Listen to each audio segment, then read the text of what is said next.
The rain had stopped, leaving Millstone Valley slick and silent. Mist curled over the gravestones like smoke, hiding the shapes of mourners who hadn't stopped weeping since Deputy Cole Harris's funeral began. Ranger, Cole's German shepherd, stood rigid, ears pricked, eyes locked on the freshly lowered coffin.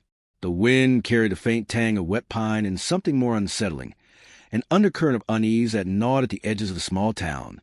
No one noticed Ranger's growl, low and deliberate, a sound that seemed almost human in its warning. Something wasn't right. Something Cole had unearthed before he died was waiting. The rain had left Millstone Valley glossy, the streets slick under the dim halo of sodium streetlights. Fog clung to the edges of the pine forest that bordered the town's cemetery, curling through the gravestones like it had something to hide. Ranger padded silently behind the procession, his paws leaving faint impressions in the wet earth. His ears twitched at every distant rustle. An owl, the wind through the pines, the faint creak of an old fence. But there was another sound, too, a sound he recognized, a warning. Deputy Cole Harris's coffin rested at the edge of the grave, polished dark with catching what little light remained. Families and colleagues huddled beneath umbrellas, faces pale and drawn, sharing quiet sobs that felt too shallow, too controlled. Ranger stopped, stiffened, and let out a low growl. It wasn't the typical bark of a grieving dog. It was deliberate, accusatory, demanding attention. Sheriff Lawrence Matheson knelt beside him, brushing rain from Ranger's muzzle. "Easy, boy," he murmured, though unease crept into his voice. He had worked with Ranger for years. The dog never barked like this unless there was something worth noticing. Something hidden. Across the crowd, Sarah Milton, Cole's longtime partner in investigations, watched with taut shoulders. Her eyes were red-rimmed, but her mind was sharp, constantly scanning. She had seen the glint of fear in Cole's eyes the night before he died, a fear he hadn't shared. Now she felt it like a second skin pressing at her chest. Something about this funeral didn't sit right. Ranger's growl grew, a low rumble that vibrated through the cemetery air. The mourners shifted uncomfortably, unsure what to make of it. Some whispered superstitions about restless spirits, but Sarah instinctively knew better.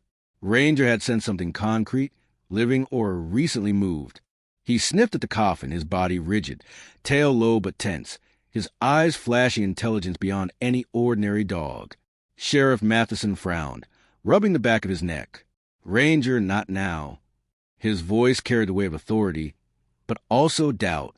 No one wanted trouble at a funeral, least of all the sheriff. But Ranger didn't care. His eyes darted past the mourners to the nearby tree lean, then back to the coffin, growling and circling. It was a dance of warning, precise and deliberate. Sarah stepped forward, ignoring the whispers. "What is it, Ranger?" she asked softly, her voice shaking despite the determination in her tone. The dog froze, then barked sharply, twice, urgent and sharp as a gunshot. The crowd stiffened. A cold gust of wind moved through the trees, carrying a hint of smoke and something else, iron, metallic, unsettling. Sheriff Matheson's hand hovered near his holster. "What is he seeing?" muttered one of the pallbearers, voice small. I don't know," Sarah admitted, crouching beside Ranger. She lowered her voice, so only the dog could hear. "Cole, what were you hiding?" Ranger's gaze shifted back to the coffin.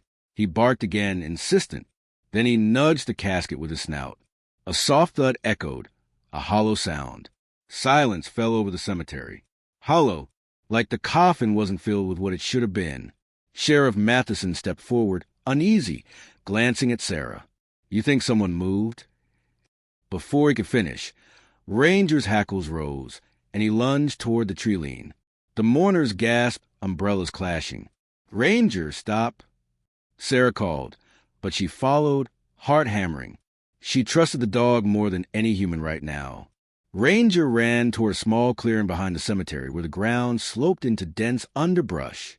There, partially hidden by fog and pine needles, she saw it, a makeshift stash of boxes and containers, disturbed earth, and signs of recent digging. Her stomach dropped. "Oh, God!" Cole found something. She crouched to examine the area.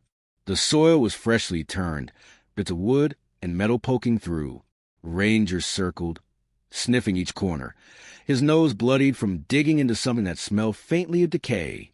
A single thought pressed in her mind. This wasn't a simple death. And whatever Cole had been chasing before it happened, it was still out there. As Sarah stared at the hidden cache, Ranger barked again, louder this time, directed at the coffin that remained at the edge of the grave. His message was clear. The truth was buried, but not in the ground. Someone had tried to cover it up, and now the dog had noticed. Sheriff Matheson arrived, cautious but tense. "Sarah, we need to call it in. This could be bigger than we thought." She nodded, still staring at the disturbed earth. "Yeah," she whispered. "Bigger than anyone in Millstone Valley wants to admit." Ranger barked one final time, a short, sharp bark that felt like a challenge. Then he sat beside her, ears still pricked, eyes unblinking. It was as if he was saying, "We have work to do, and we can't trust anyone to help us." The wind picked up again, carrying the distant rumble of thunder over the valley. And somewhere in the shadows of the cemetery, someone or something was watching. Sarah took a deep breath and whispered, almost to herself, "We'll find you, Cole. I promise."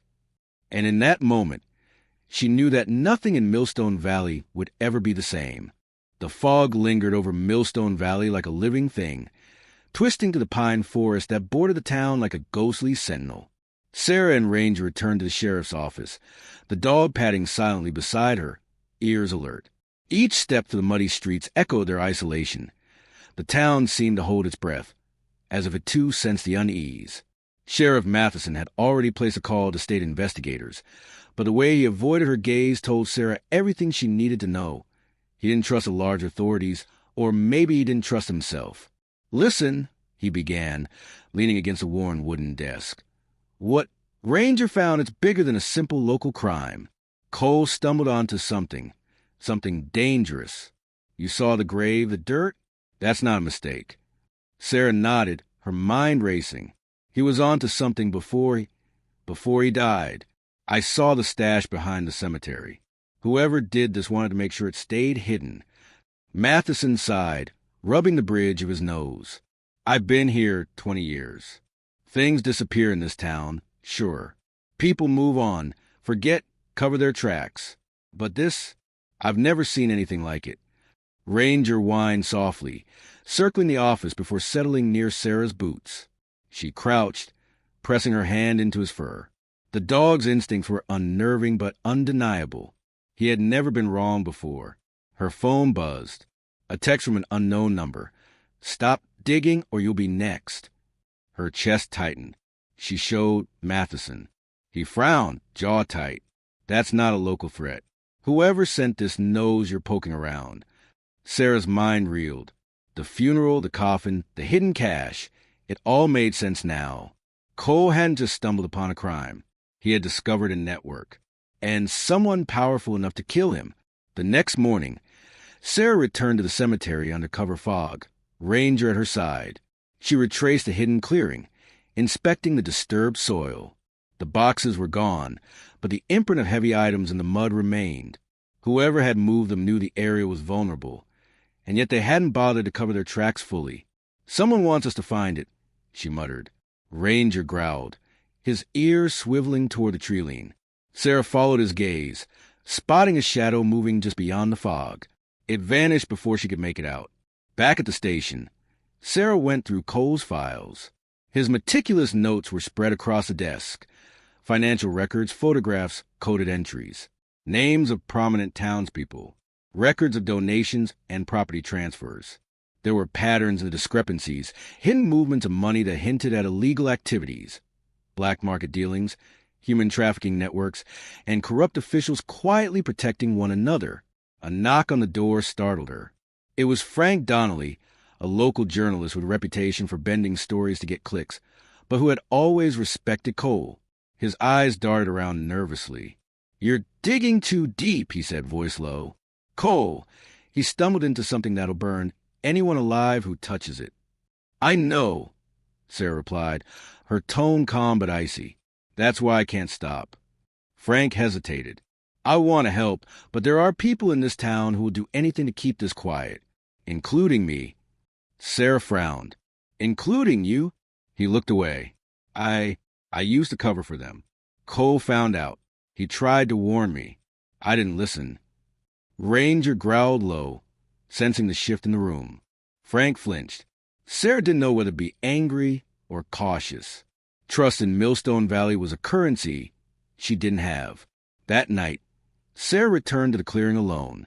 Ranger sniffed and pawed at the wet earth until he unearthed a rusted metal container. She pried it open to reveal stacks of documents, photographs of children, and ledger books with names and dates. A chill ran down her spine. The network Cole had uncovered wasn't just about money. It involved the trafficking of vulnerable kids across state lines. Her phone buzzed again. Another message. You should have listened. Ranger barked, sharp and insistent. Sarah looked up, and through the fog she saw headlights creeping along the dirt road. A black SUV. No license plate. They were being watched. She grabbed the papers and ran, Ranger sprinting beside her, his paws silent on the muddy forest floor. The SUV accelerated, tires spitting mud, headlights piercing the fog like knives. She ducked behind a fallen pine, heart hammering, papers clutched to her chest. Ranger growled, eyes fixed on the approaching threat. Minutes passed like hours.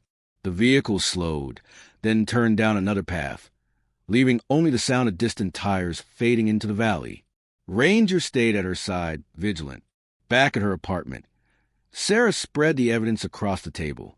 Every photo, every ledger entry, every note confirmed what she already suspected. Cole's death was an accident. It was a warning. And someone powerful in Millstone Valley had killed him to protect a network of crimes that went far beyond the town. Her phone buzzed again. Another unknown number. Tomorrow, it ends. Don't go to the cemetery. Sarah stared at the message, stomach twisting. She knew one thing. Ranger wouldn't let her ignore it. He had sensed danger the night of Cole's funeral, and every instinct in her body screamed that the dog was right. Ranger rested his head on her knee, eyes glowing in the dim light. She whispered, "We'll finish this, Cole. I promise." Outside, the valley slept under a heavy fog. But Sarah knew better. The eyes watching her were patient. The town itself seemed complicit, hiding behind facades of small-town innocence. And in the shadows, someone was already plotting their next move. In the darkness, a figure watched her apartment from the tree lean, phone in hand. A smile curved their lips as they whispered into the night. She doesn't know how deep it goes yet. Sarah's journey had only just begun. The morning mist clung stubbornly to Millstone Valley, curling around the rooftops and pine trees like smoke. Sarah stood at the edge of the cemetery, Ranger at her side, both tense and alert. She carried Cole's recovered files in a weathered backpack, knowing that somewhere in the town, eyes were watching, waiting for her to slip. Sheriff Matheson arrived quietly, boots crunching on the gravel. His face was tight, lined with worry and fatigue that went beyond sleepless nights. "You ready for this?" he asked. Sarah nodded, though her stomach knotted. "We don't have a choice. Ranger won't let us ignore it." The dog's ears twitched. He had sensed it long before she did. The presence of someone close, too close, observing their every move. Their first stop was the town's abandoned mill. Cole had marked it in his notes, highlighting shipments that didn't match inventory, movements in the dead of night. The large, rusted doors groaned as Sarah and Matheson pushed them open, the scent of mold and old machinery filling the air. Ranger's nose twitched. He led the way through shadowed corridors, sniffing at crates and rusted conveyor belts. Then a faint click echoed, a silenced door. Ranger stiffened, hackles raised, growl rolling low in his throat. Sarah spun, heart hammering, and Matheson drew his weapon. A figure stepped out from the shadows. It was Frank Donnelly, the journalist. His hands were empty, but his eyes were wary, defensive. "You shouldn't have come here," he whispered. Sarah felt a mix of anger and confusion. "Frank, what?" He raised a hand. "You don't understand. They're everywhere. Cole, he trusted me. I couldn't do anything, not without—" His voice trailed off, full of fear and regret. Ranger barked sharply, circling Frank. Sarah noticed a subtle tremor in his hands, the way his eyes darted to the crates in the corner. Then the realization hit her. Frank wasn't just a bystander. He'd been covering for someone powerful. Before she could react, the sound of engines roared outside. SUVs surrounded the mill, black, tinted windows glinting in the weak morning light.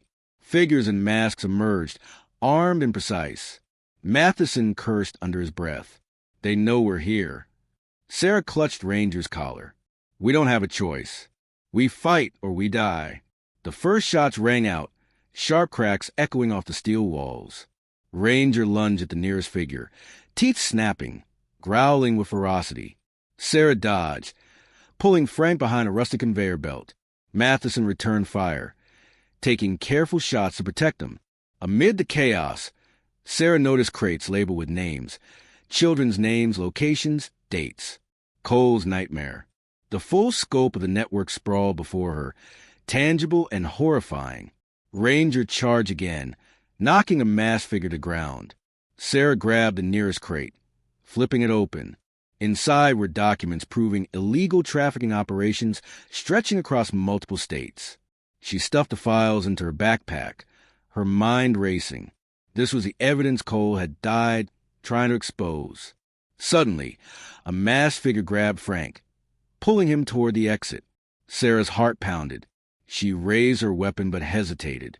Frank was part of the network, but maybe he could still help. Ranger barked furiously, yanking the assailant down with sheer force. The chaos shifted the balance. Matheson tackled another intruder, and Sarah seized a moment to escape with Ranger and Frank. Ducking into the dense tree line, gunfire followed them, muffled by fog and pine. They ran until their lungs burned and the forest swallowed them. Finally, Sarah stopped, chest heaving. Ranger sat beside her, alert but calm, as if the battle had been his responsibility to manage. Frank looked at her, eyes wide with fear and guilt. I never wanted anyone to get hurt. I thought I was protecting people. Sarah's voice was quiet but hard. You helped them. You covered up murder. You led us here, but you also survived. That makes you dangerous, yes, but useful. Cole trusted you. I'll decide if I can too. They didn't wait for a response. Sarah called the state investigators, providing coordinates and evidence. Within hours, law enforcement swarmed Millstone Valley, uncovering the network, rescuing children, and arresting those responsible. Frank was taken into protective custody, forced to testify against the people he had once shielded. Weeks later, at Cole's grave, Sarah stood in silence, Ranger by her side. The wind stirred the pine needles, and for the first time since the funeral, the valley felt lighter. Not free, never free, but less suffocating. She knelt, placing her hand on the polished wood. We did it, Cole. We finished what you started. Ranger rested his head against her shoulder, and for a moment, the grief and tension ebbed. The dog had seen the truth before anyone else, had warned them, guided them, and through him, through their unspoken bond, justice had found a path. Sheriff Matheson approached, tipping his hat. She's done good, Cole, he murmured. All of us could learn a thing or two from this dog. Sarah smiled faintly, patting Ranger's head. Yeah, heroes come in all shapes, don't they? The valley remained quiet, but the story had changed it forever. Secrets had been unearthed, lives had been saved, and though wounds remained, so did hope. And somewhere, deep in the forest, the mist curled around the trees like smoke, a reminder that evil could linger, but courage, loyalty, and the unbreakable bond between a dog and his human partner could shine through even the darkest shadows. Sarah whispered one last promise, almost to herself. We'll never forget, Cole, and we'll keep fighting. Ranger barked once, short and decisive, a sound that carried both closure and warning, a promise that they were ready for whatever came next.